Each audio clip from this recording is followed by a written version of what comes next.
What's up, guys? Today I want to talk a bit about, I'm not going to go too deep into it because I spent over an hour covering the Q&A, but there were a couple of things that there's just so much to talk about. And once you finish a video, you realize there's so many other things you could have talked about, but it would have took over 2 hours. So I'm just going to quickly gloss over some other points, and then I want to talk about, what happens from this point forward, my thoughts on that and other stuff. Getting back to this, the Q&A, right? The whole thing starts off, and right away, I thought it was funny. This isn't the most important thing, but I'm going to show you right now. If you notice, he Dmitry Kosko, the CEO, talked a lot about transparency.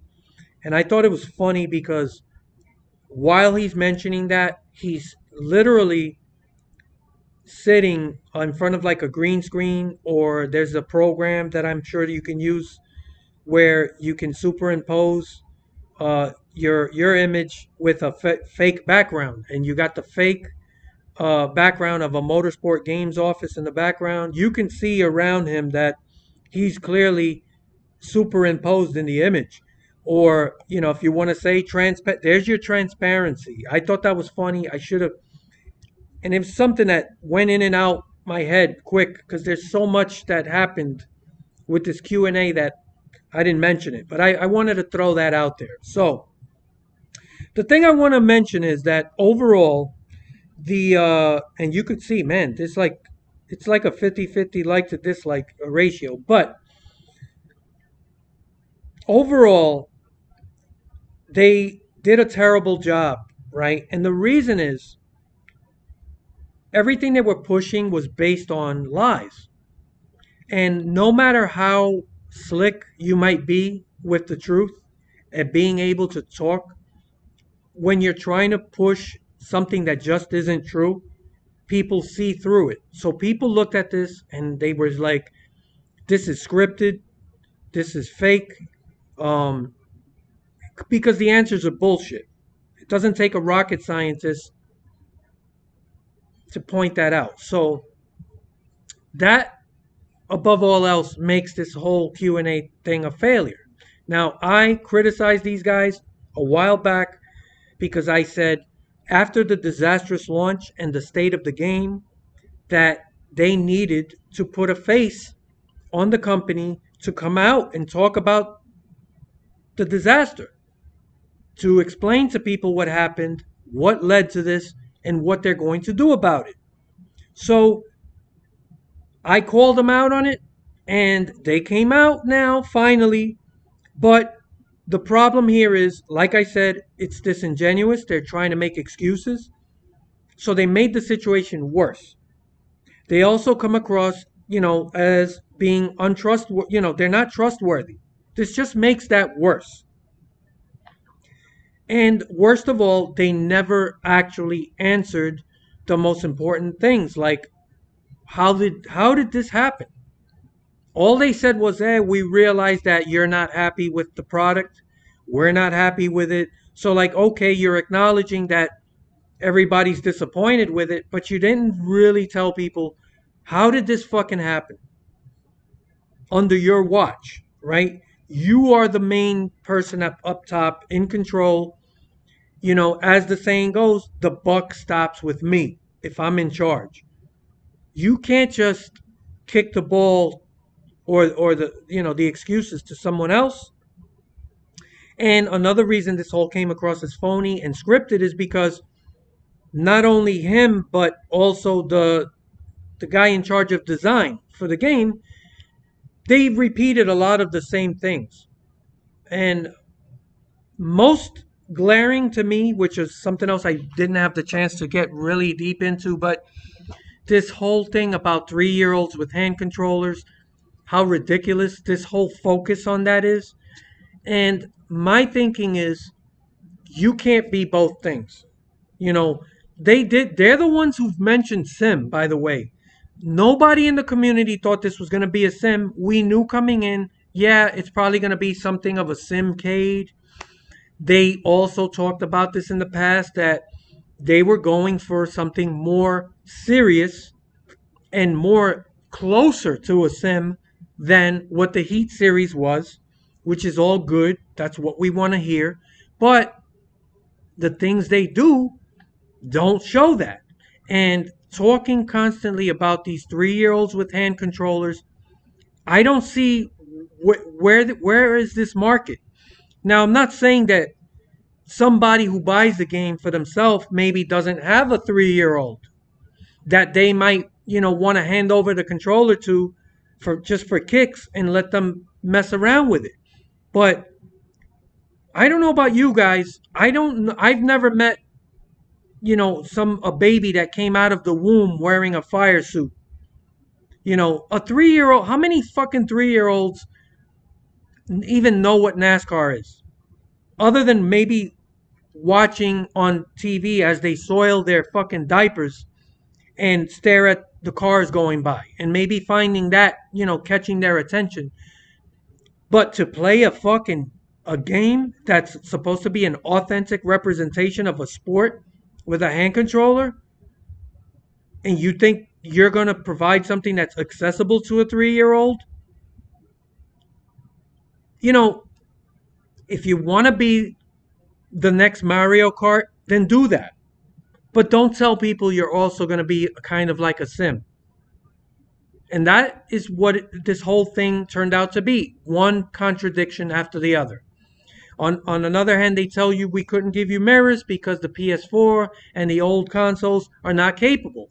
One, nobody bought that. Everybody knows it's bullshit. Almost every racing game you can think of has a rear view mirror going all the way back to the PS2 era. This is not new technology, and it really says something that you're saying you can't get this to work on a PS4. So let's skip past that bullshit. But once again, more contradiction. You admit that you can't get these things on an old console, but yet you also say you're going to continue to design this game and upgrade it so that it's still also going to be released on these old consoles. So that's a contradictory statement. Why? Because if you really are aiming to be a, a modern sim or close to sim representation of NASCAR, and you're saying you can't do a lot of these things on an older console, then why would you continue to focus on these older consoles and not say you can't do it and just say, you know, it is what it is. We're aiming towards next gen console and PC only. But you're trying to have it both ways. You can't you're admitting you can't achieve that level of authenticity that's much closer to a sim while also catering to 3 year olds with hand controllers on these older consoles. Your argument is already saying it can't be done, and then you still tell us that you're gonna continue to support older consoles. Both things cannot happen. Personally, I think it's bullshit. There's no reason you can't continue to push these games and make these things happen and still, PS4 is not a fucking, those consoles have enough power to do things. We've seen some really great games come out for those consoles, and you're talking about mirrors and other things that you can't do. The truth is, you can't do it, or the business model, which is what I lean to, is the biggest issue because you keep forcing these games out before they're ready, not giving these developers the time they need. You're never going to be able to make all this happen. So that's the truth. And when you try to defend things that are not true, you come across as following a script and being dishonest. And that's the main thing that people got from this. And that's what it is. I'm telling you, I'm sick and tired of hearing about the 3-year-olds with hand controllers. They mentioned this months ago as well. And I found it odd back then. I'm like, you want to try to be closer to a sim and really push technology, but yet you want to still be accessible to people and to 3-year-olds? I don't get it. You know, so the two things that I'm focused on that we did not get from this, Q&A is what led to this. They never really addressed that. They just said, we know you're disappointed. We're disappointed too. We're going to try to be more transparent. That's not a game plan. And if you're going to try to be more transparent and you want to do more of this isn't working. This is not working. You got more people to just double down and say, these people are not being honest. This looks fake. You didn't, and you cherry picked all the questions. So this just proves to you what I'm saying, that even when you cherry pick the questions and you know what answers you want to come up with, and you still can't do a good job of that, that tells you that they're being dishonest. You cannot make dishonesty sound genuine. When you're trying to promote something that just people are not going to buy, it's going to come across as the way this did. So, there's an old saying that I'm sure everyone has heard: honesty is the best policy. Yes, if you came out and you just said, we screwed this up, the reason that this game turned out to be what it is because we rushed it. This game was not ready, and we pushed it out, and it was nowhere near being finished. We didn't give our developers the time they needed to make things work, to test everything, to make sure that this met our standards. They didn't tell you any of that. And this brings me to the other thing that I've been telling you guys again and again. This excuse that the community keeps giving them with the licensing and all this other shit, that it was out of their control.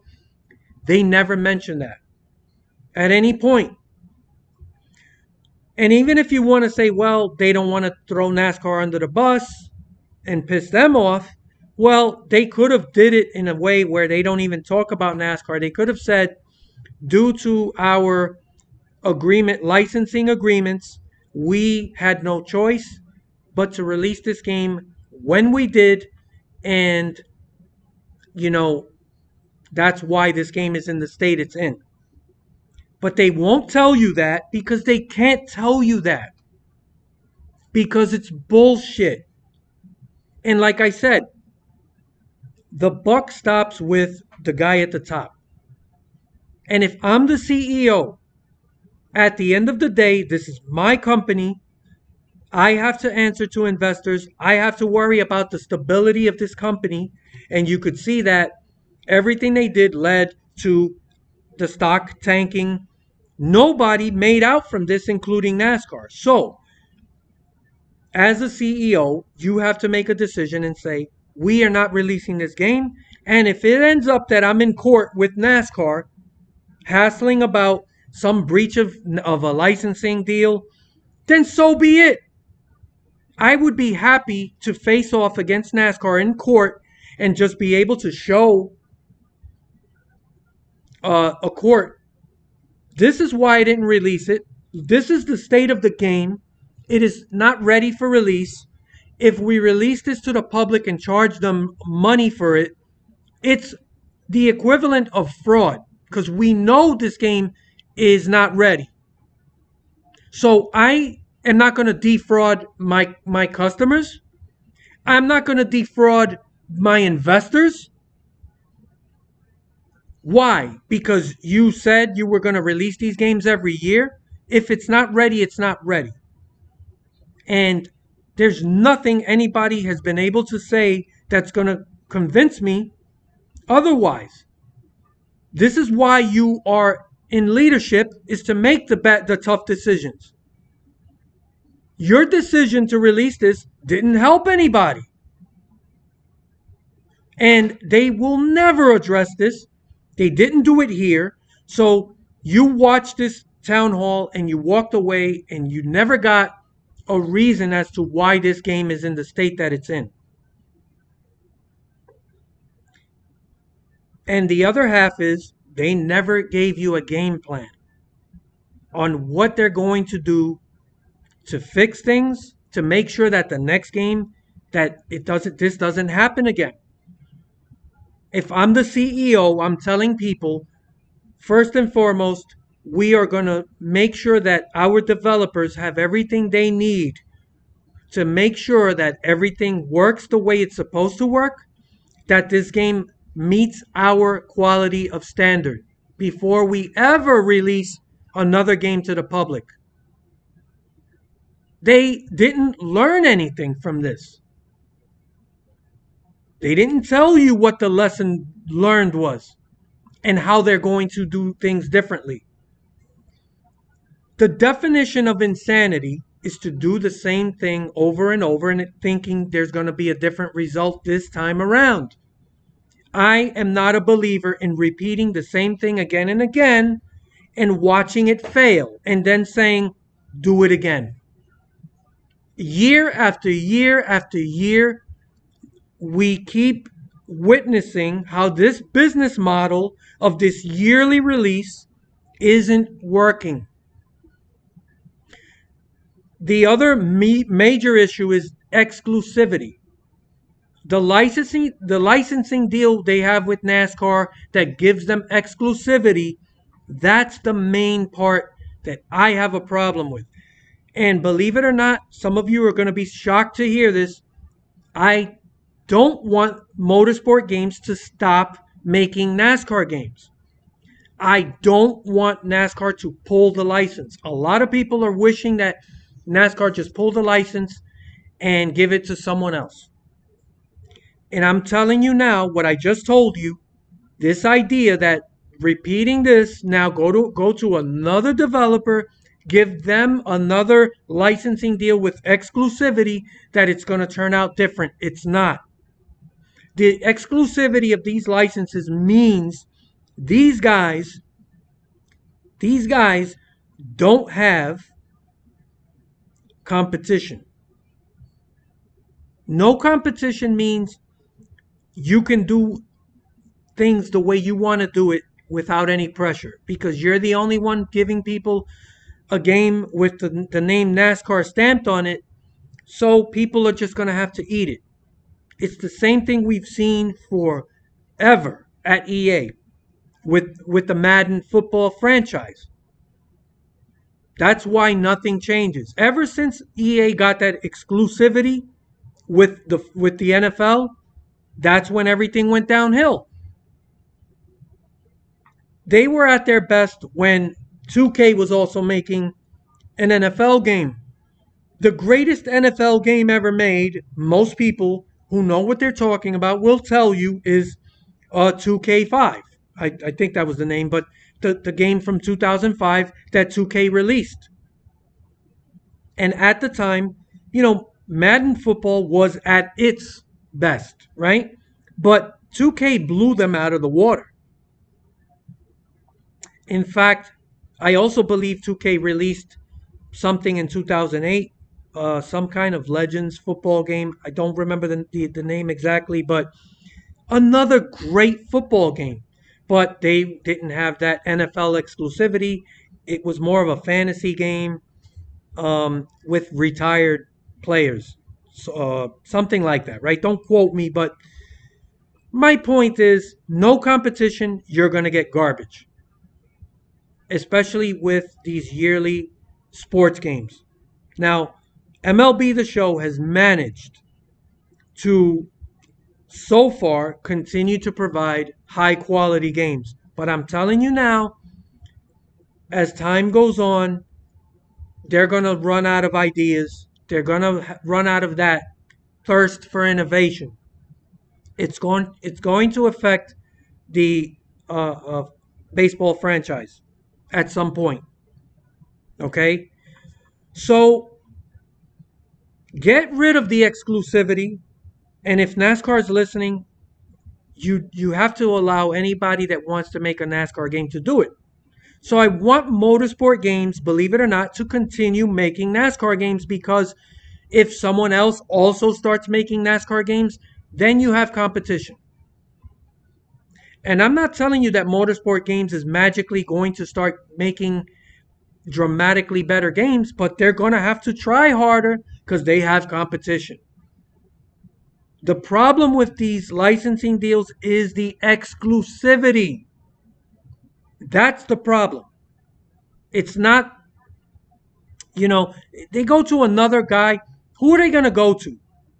You go to someone else, it's going to be the same thing if you're going to continue this exclusivity. So,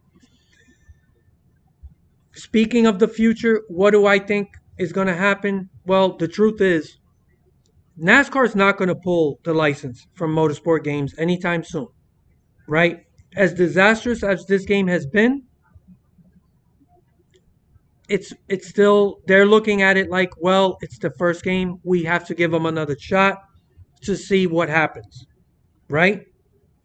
But if the next game doesn't isn't a dramatic improvement and the game sales aren't dramatically better, then NASCAR, I do believe, will do something, right? When it comes to the licensing. Either they pull exclusivity, which is what I want, restructure the deal and say, look, we can't do this like this anymore. You're still going to be able to make these games, but we're going to allow other people who want to make games, and you're going to have to compete, right? That's one possible option. But NASCAR, they kind of make crazy decisions anyway. Maybe they pull the license altogether down the line and they just find someone else. But as I've told you, it's just going to end up in the same cycle.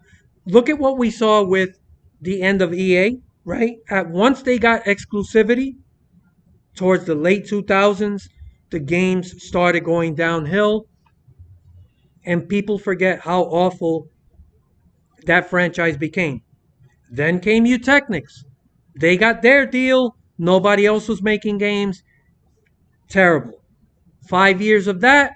Then they moved on to what eventually became 704. Duesenberry Martin to 704. Same thing. 5 years. Then Motorsport comes along. Now they move to them. So, how many times do you have to see this thing repeat again and again and again and think it's going to work out different? It's not. And you still get people to say, it's just the first game. You got to give them a chance. They're going to get better. And yeah, I'm sure they will get better, but only marginally better. Without competition, they're already focused on other things. We all heard this guy at the investors call talk about Ultimate Team. If you think that's going to lead to something positive, you have no idea what you're talking about. Nobody wants it. So the future with Motorsport Games does not look good. And if they don't give their developers more time, more support, it's not going to change. Now, I did want to talk about one other thing. Allow me to take a short detour. When it comes to leadership or lack thereof, I can tell you firsthand from experience what it's like to work under bad leadership and good leadership. So it's not this pertains to life in general. It's not just the video game industry, but for those of you who don't know, I am an engineer with the city of New York. So their engineer is a very wide range type of description, right? There's 100 different types of engineers in the world, right? Completely different industries, all that. What I am is what's called an operating engineer. And my responsibilities lie with high pressure boilers, the operation of buildings, right? HVAC, chillers, pumps, boiler equipment, anything related to the operation of a building, okay, uh, we refer to, at least in the state of New York, as an operating engineer. So I have various licenses and certificates that you have to qualify just to be an engineer. It's not something you can apply for. You have to have a certain level of credentials just to become an engineer. And it takes years, right? But I have 30 years of experience. I started at the age of 20 at a lower position. I worked my way up to engineer. But long story short, my first 11 years in the business was in the private sector. I worked at a hospital. Same thing. It's the management of all this, the operating equipment, all the responsibilities of the building, all of that. And after 11 years, I left to work for the city. So this is a government job, right? So I have experience with both the private sector and with government. And I can tell you firsthand that when it comes to management and the operation and all the things that are associated, it's all the same. Okay. And I've worked under good management and I've worked under bad management. And what I'm telling you is the buck stops at the top. And what happens is these guys are so detached from the actual guys who are at the ground level, who actually work on the game, who actually are the guys that are trying to make things work with the coding, with the actual design of the game. And they have a different agenda. Usually, these guys at the top that are in charge of everything, they're more concerned with financial things, the financial aspects of operations, right? They are concerned with appeasing, you know, shareholders, things like that, right? So this is no different. The gaming industry, it could be any industry. And as the years have gone on, I can tell you firsthand, we've had directives that come from, the people at the very top that don't really match well with the way we operate these buildings at their most efficient, right? So they look at the efficiency. They want to see bottom line. For instance, in the past 4 or 5 years, there has been a heavy push for energy savings, right? So the only way to really save energy at a high clip is really shutting off vital equipment at certain peak hours, right? So we've changed the way we operate certain areas of the building. So at the end of the day, we save a lot of energy and it makes these guys at the top look good, right?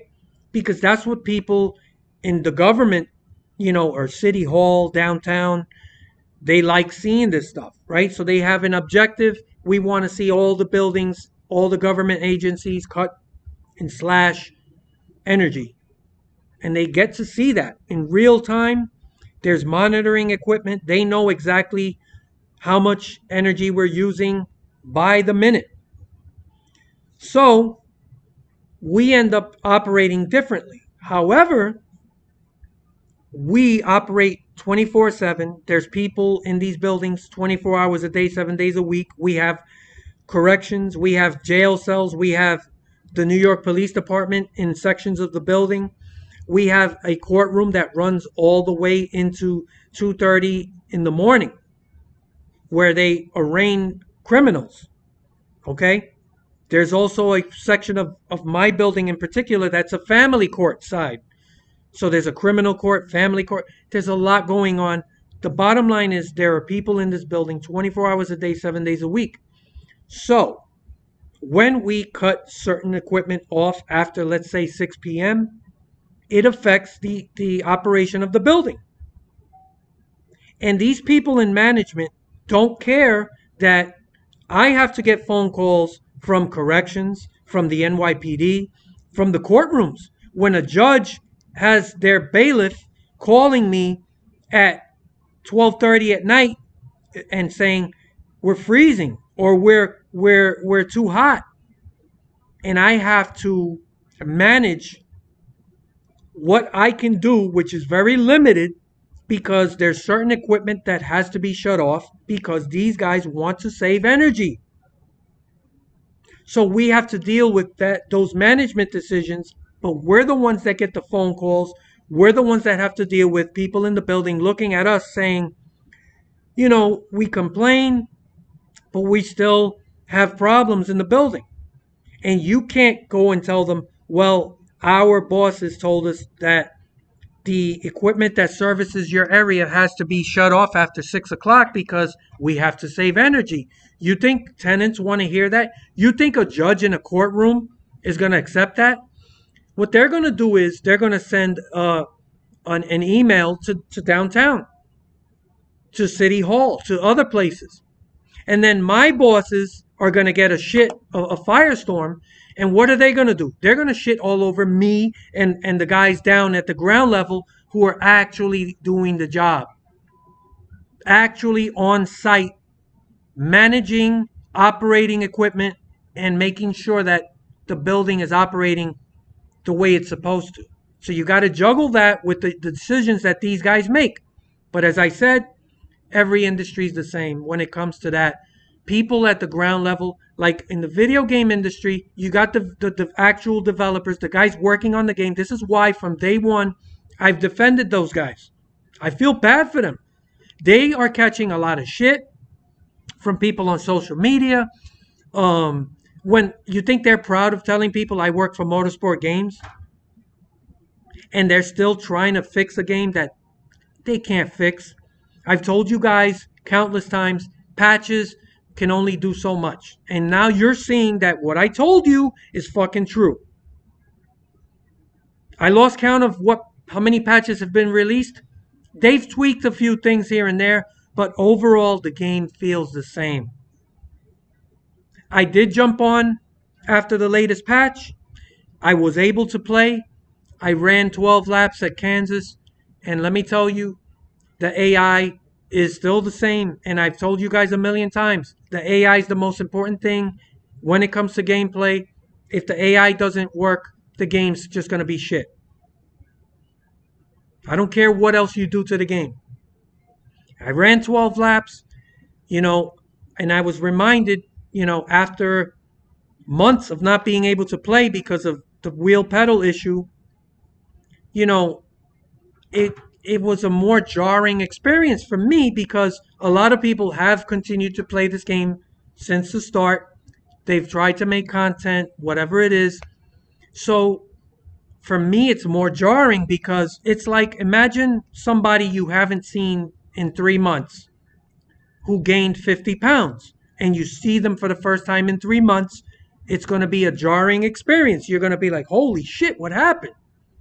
Whereas somebody that you see every day gains 50 pounds in the same period of time, it's gradual. You see them every day. It doesn't hit as hard because you're kind of along with it for the ride and you don't realize.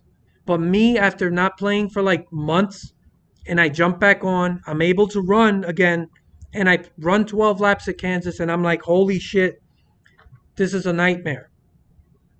It doesn't matter if the stages work or not.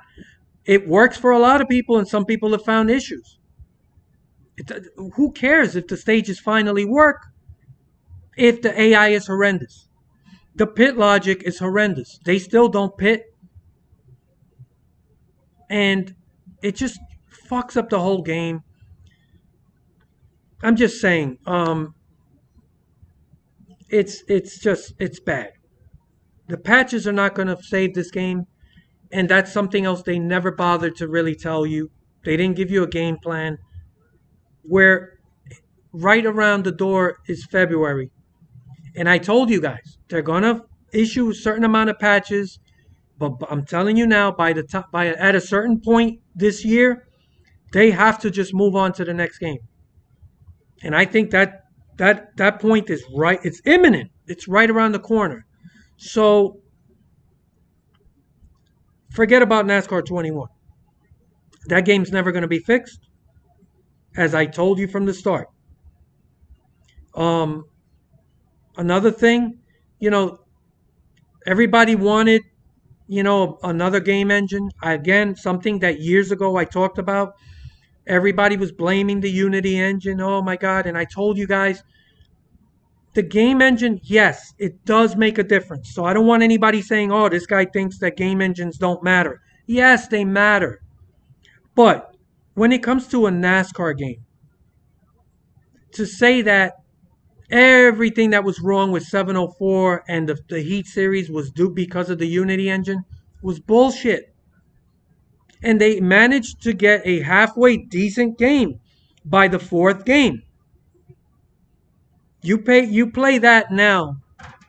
Run a couple of races against the AI and play this game, and you tell me that NASCAR Heat 4 isn't night and day better than this.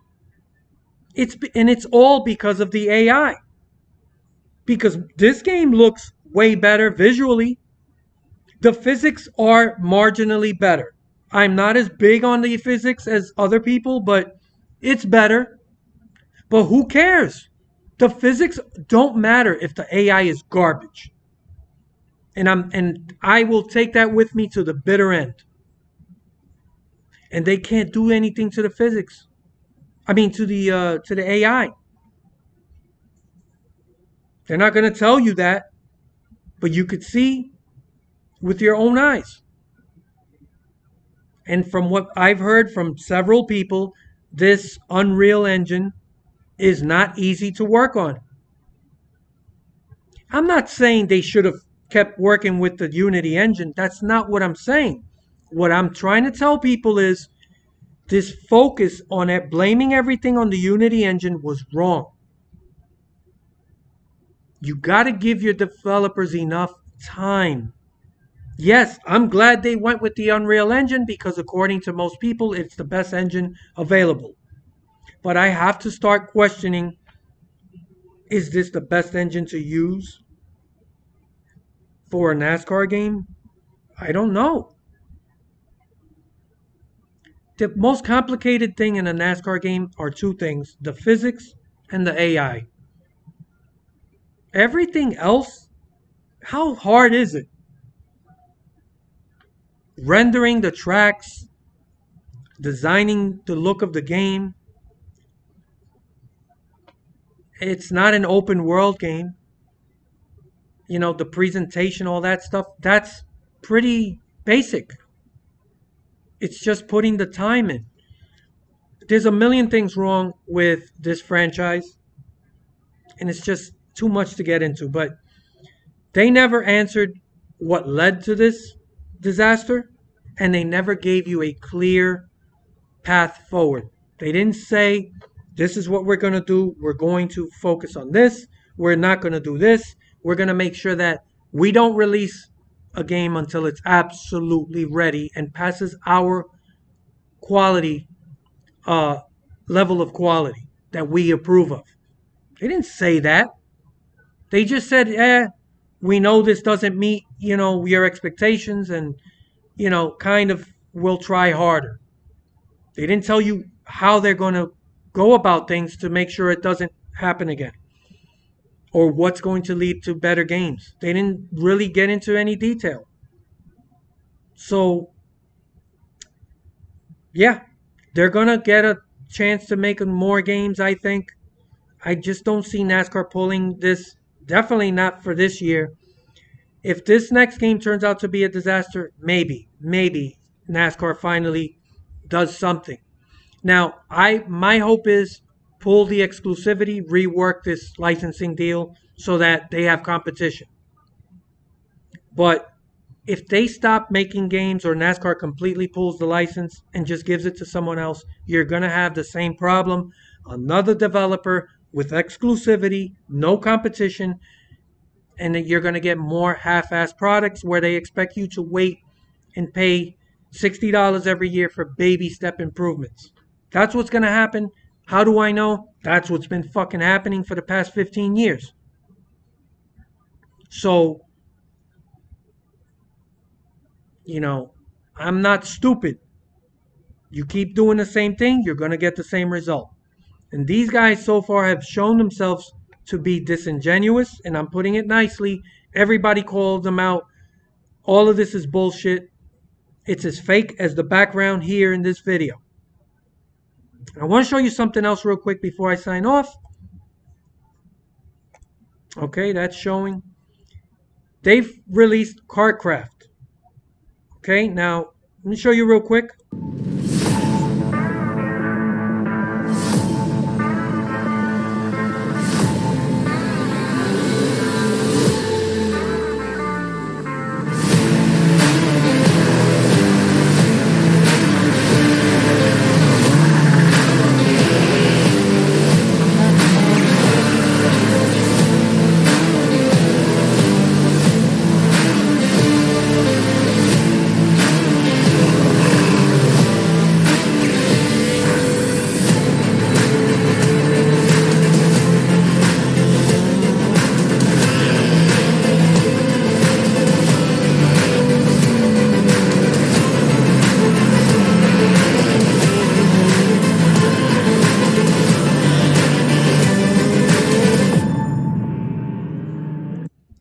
Looks pretty good, I have to admit.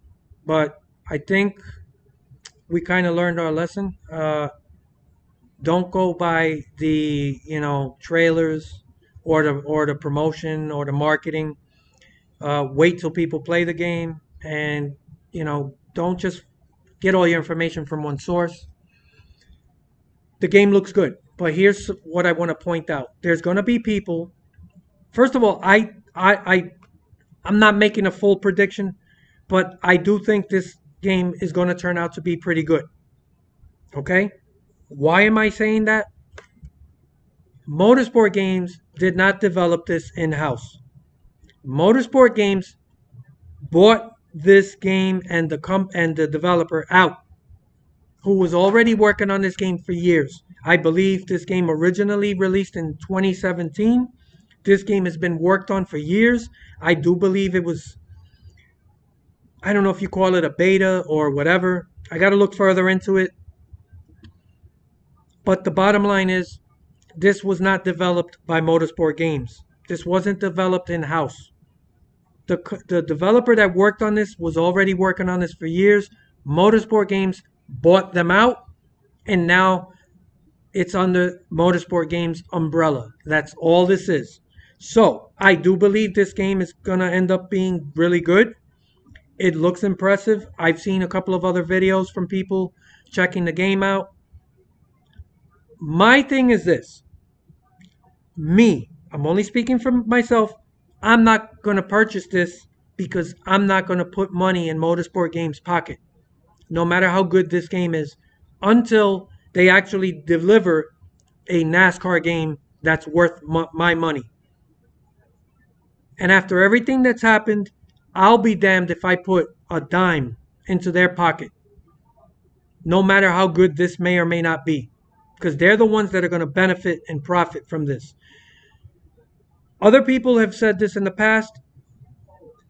You might have heard people say things like, I'm not going to tell people what they should or shouldn't do with their money. It's their money, in regards to NASCAR 21 Ignition. And I couldn't disagree more. I have to say, you got to start asking yourself, why do I do this? Why do I make content talking about NASCAR video games, if I'm not willing to tell people that, in my opinion, you should not buy these products? When you purchase NASCAR 21 Ignition, when you buy the DLC, which, by the way, they just released, in spite of the sorry state of the game, they still released the DLC. What does that tell you? Again, management is worried about other things. And anybody that buys the DLC is contributing to this broken business model. And I can't tell people, honestly, I can't force people to do what I want with their money. But I can suggest, I can tell you why, in my opinion, it's a bad idea. And I'll continue to do that. And until they deliver a NASCAR game worth a damn, I don't think anybody should invest in Motorsport Games, even if this game turns out to be good. But This was not developed by Motorsport Games in-house. This was already being worked on for years by another developer, and it does look impressive, and it would not surprise me at all if this turns out to be a really good game. But I don't have it in me to give them a dime of my money, regardless of how this turns out, because I want to stop this broken business model and I want to send a message. And I'm going to keep telling people consumers have the most power. They're the ones who can decide what happens if they're willing to hold their money. And all I'm saying is to show a little restraint. Let's be adults. And when that next NASCAR game is released, don't buy it. Wait 2 weeks. That's all I ask. If after 2 weeks and you see all the information that's out and you see that the game is actually worth your money, 2 weeks is all I ask. Then you buy it. Don't fucking buy these games anymore and then, complain afterwards. Because they're going to keep doing what they're doing until you force their hand. And you can force their hand. I'm telling you now, the game sales for the first game tanked, and if it happens a second time, something's going to change. I don't know what. Maybe NASCAR finally decides, you know what, we're going to let other people make these games as well. We're going to pull the exclusivity out of it. And people who think that these fucking licensing agreements are so rock solid, no corporation is going to issue an agreement with another company for almost 10 years. Right? 10 fucking years you think they're going to be married to a company without a prenup agreement? You best believe they have an out clause in these licensing agreements. They have ways of getting out or even restructuring these deals. Motorsport Games is not in any position to negotiate.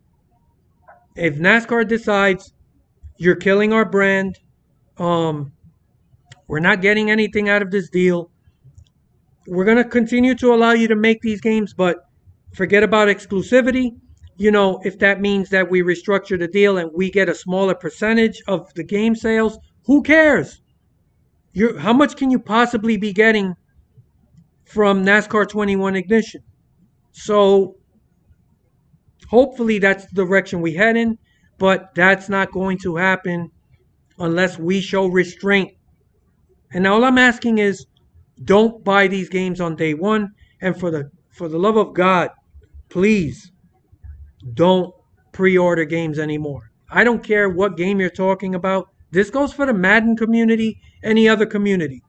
Stop buying pre-orders. It's completely unnecessary. But the reason that developers and publishers continue to work on those things is because too many lemmings continue to give them their money. They'll complain afterwards, but it's too late. So those are my thoughts. I'm sure I missed a few things here and there. And hey, I know these videos are long. Think of it as a podcast. I do these videos on the cuff, on the fly, and I do have a general idea of the topics I want to hit. I do the best I can, and I move on. So I hope you got something out of it. And yeah, if there's something more to talk about as we move forward, I'll do that. So yeah, I look forward to your comments later.